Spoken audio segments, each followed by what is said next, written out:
33, né? Para parar sempre no 3, 6, 9, né? Tudo aqui tem que estar organizado. 33. Quanto à apelação, assinale a correta. O juiz remeterá os autos ao tribunal para o julgamento do recurso, após o cumprimento de todas as formalidades legais de fazer o juízo de admissibilidade? Pois aí que tá. Antes sim, agora não é mais o juiz que faz o juízo de admissibilidade, tá? Que eu tenho quase certeza que é o TJ que faz o juízo de admissibilidade. Artigo... Cadê o artigo que fala isso? Era o artigo. Artigo 1010. Artigo 1010, querido, 1010. Vamos abrir aqui pra gente pintar de colorido. 1010, parágrafo 3º. Apelação interposta por petição dirigida ao juízo de primeiro grau, né? Então, você coloca aqui no juízo da sociedade mesmo, de primeiro grau, que conterá. Aí vem um monte de coisinha, aí vem o parágrafo 3º. Após as formalidades, os autos serão remetidos ao tribunal. O juiz manda independentemente do juízo de admissibilidade, tá? Então, artigo 10. A apelação será interposta pelo juiz de primeiro grau, que conterá o apelado, primeiro, que conterá, o apelado será intimado para apresentar contra-razões. Isso o juiz faz, ele intima para apresentar contra-razões. Aí, se o apelado interpuser apelação adesiva, o juiz manda que o apelante apresente contra-razões. Terminadas as formalidades, 15 dias, cada um apresentar suas razões contra as razões, o juiz manda para o Tribunal de Justiça. Lá no Tribunal de Justiça que é feito o juízo de admissibilidade. Então, o juiz remeterá após o cumprimento dos legais do juízo de admissibilidade? Não, o juiz não faz de primeiro grau o juízo de admissibilidade, né? Na apelação, o juízo de admissibilidade realizado em primeiro grau de jurisdição foi extinto pelo CPC de 2015. Ao receber o recurso de apelação, o juiz deverá intimar o recorrido para apresentar contra-razões no prazo de 15 dias, depois remeter os autos ao tribunal, sem realizar qualquer juízo prévio de admissibilidade. Afirmativa incorreta, tá? B. Em regra, a apelação tem efeito suspensivo. Então, vamos voltar naquela teoria. Em regra, os recursos não suspendem, mas a apelação, em regra, suspende, certo? Sendo certo que a concessão da tutela provisória não configura exceção? Errado. A tutela provisória configura exceção, sim. B. É certo que, como regra, a apelação tem efeito suspensivo, mas a lei processual traz exceções nas quais ela deve ser recebida apenas do devolutivo, que são tutela provisória. Vamos lá, artigo 12. Além de outras hipóteses previstas em lei, a apelação começa a produzir efeitos imediatamente após a publicação. Além de outras hipóteses previstas em lei, a sentença, né, começa a produzir efeitos imediatamente após sua publicação. A sentença que, ou seja, não suspende a sentença. Ela começa a produzir de cara. A homologação da divisão, homologa a divisão ou demarcação de terras, produz efeitos de cara. A sentença que condena a pagar alimentos produz efeitos de cara. A sentença que extingue sem resolução de mérito ou julga improcedente o embargo do executado começa a valer de cara. A sentença que julga procedente o pedido de instituição de arbitragem começa a valer de cara. E quinto, a sentença que confirma, concede ou revoga a tutela provisória começa a valer de cara. E a que decreta interdição começa a valer de cara. Ou seja, confirma, concede ou revoga a tutela provisória começa a valer de cara. Então, essa aqui é uma exceção. Começa a valer de cara. Em regra, tem efeito suspensivo, exceto quando se tratar de concessão de tutela provisória.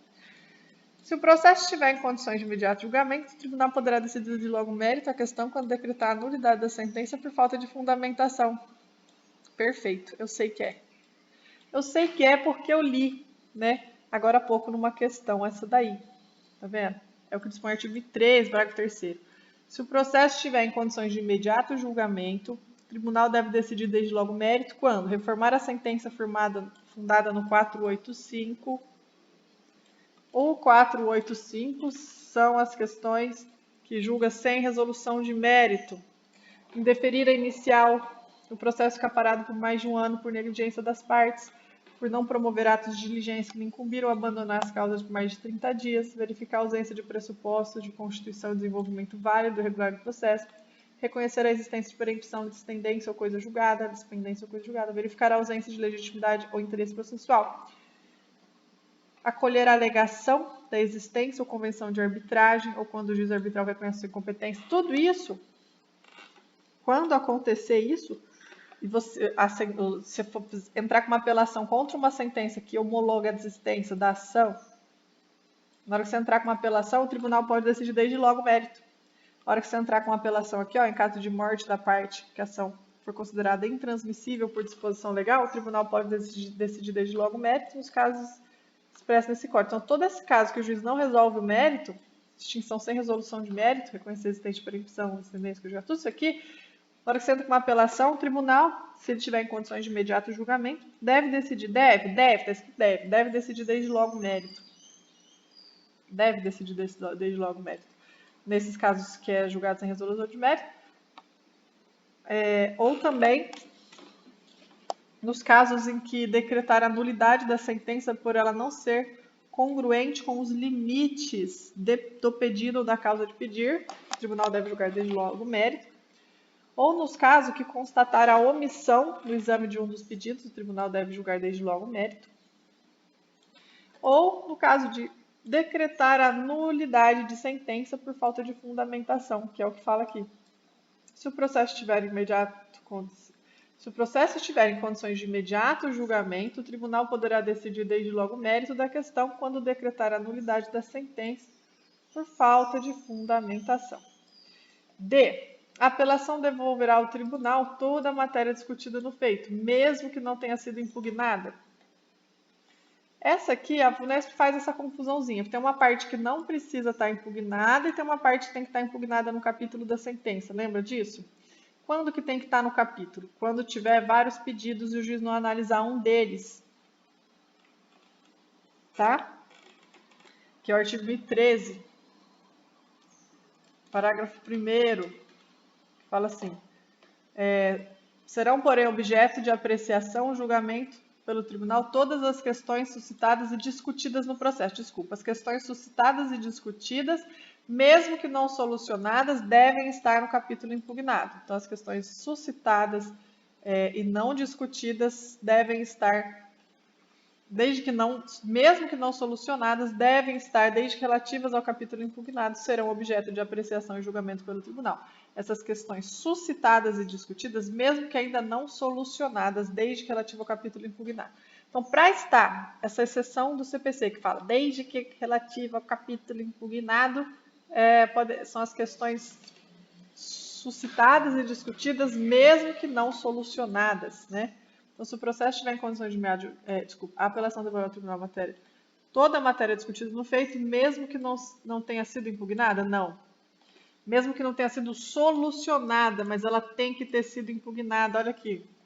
Mesmo que não tenha sido solucionada, mas desde que tenha sido suscitada e discutida. A VUNESP adora essa pergunta, gente. Acorda, pelo amor de Deus. Acorda, pelo amor de Deus. A VUNESP adora perguntar isso aqui. Questões suscitadas e discutidas. Tem que ser questões alegadas no processo. Não precisa estar resolvida, solucionada, mas tem que ter alegado, né? E essas questões não solucionadas, desde que alegada, devem também estar relativas ao capítulo impugnado. E a VUNESP vira e fala o quê?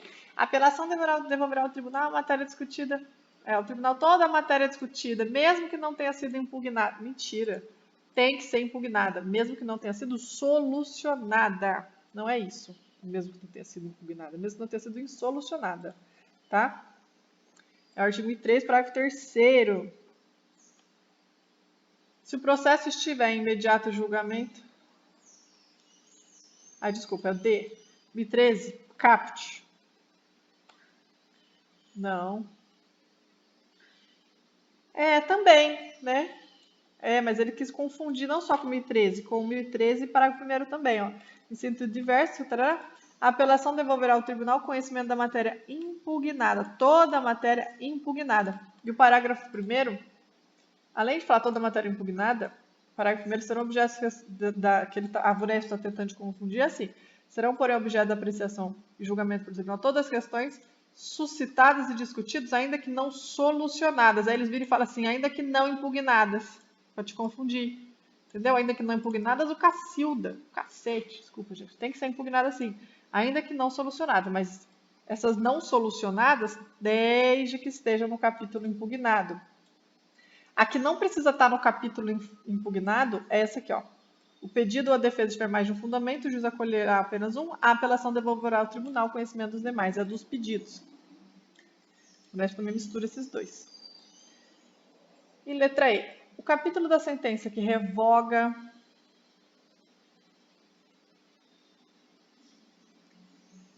a tutela antecipada não deve ser impugnado na apelação, já que é impugnável mediante agravo de instrumento? Incorreto. A revogação da tutela antecipada, quando feita na sentença, deve ser impugnada, sim, por meio do recurso de apelação. Então, a revogação da tutela antecipada, feita na sentença, você revogou a sentença, você vai reclamar sobre isso na apelação. A alternativa é incorreta. O capítulo da sentença, olha lá, ó. O capítulo da sentença, parágrafo 5º de 2013. O capítulo da sentença que confirma, concede ou revoga a tutela provisória é impugnável na apelação. 33 de 89.